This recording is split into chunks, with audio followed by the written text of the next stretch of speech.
One of the simplest shifts we can make in parenting is being present to our kid in a way that indicates, I want to be here. And that's a lot harder than it sounds. Because I know I get so preoccupied with the logistics and the demands of the life that we share that I can't even be present and grateful for the fact that we're able to share it safely every day.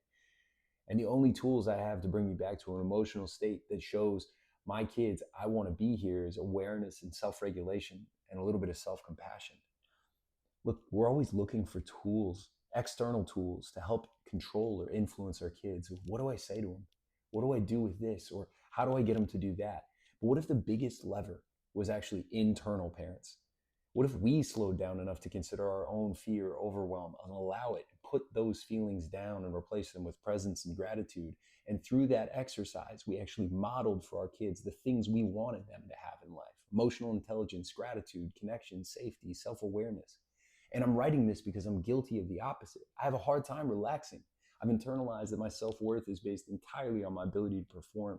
My value comes from what I do, and that the emotional state of those around me is the rubric for my own self-worth, which is a pretty good formula for refusing to sit down. It makes me really uncomfortable with rest, and I'm working on it.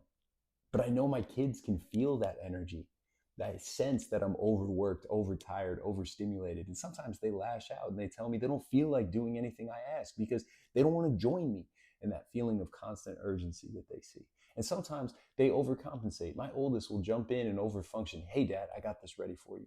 I found your keys, man, because he desperately wants me to come back to center. Sometimes they just drift and disconnect.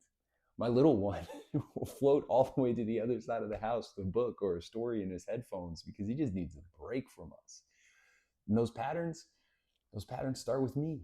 They're constantly learning them, certainly internalizing them. So I have to replace them. I have to constantly remind myself of how lucky we are. I have to laugh. I have to learn. I have to stay curious and present with them. And I have to rest and regulate, or else they're going to lose their childhood to my mental load. And I have to bring awareness and compassion to myself and choose to replace my fear and fatigue with a presence that conveys, I'm so glad to be here.